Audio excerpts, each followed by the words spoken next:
The Athletic, biggest off-season needs, and they did it for each of the 32 teams in the NFL. For the Browns, they say defensive line. Pressing need is the line.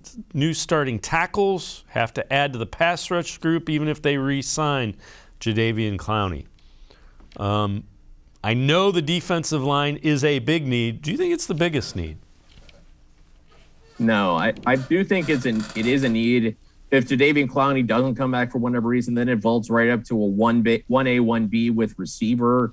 Because, I mean, you still got to be able to generate pass rush. And this Brown scheme, they don't blitz a lot. So you need to get a lot of pressure with the front four. You kind of have to model it with what the 49ers do. You got to be able to get a defensive tackle who can get some pressure in there. I think that's more of a need than defensive end, especially if Clowney comes back. But to me, number one by far is receiver. And it's got to be an overhaul of the position. I'm not talking one guy. I'm talking two, maybe three guys. You probably have to move a guy or two out of there. I mean, it's got to be completely reconstructed because you got to at least give your quarterback a shot. And as we saw in the playoffs, like you said, I mean, these teams have great quarterbacks, but they also have great skill players to help them out. And the Browns just didn't have that.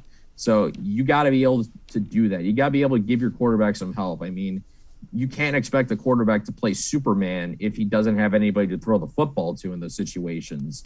So I understand where they're coming from about the defensive line. I would target that as my second need, in the offseason or the draft or whatever, but nothing to me takes bigger precedence than getting some help and some significant help at receiver. Yeah, the thing I would say is there's no Myles Garrett in that receiving room, and that's why I think the wide receiver need is significantly higher than the defensive line.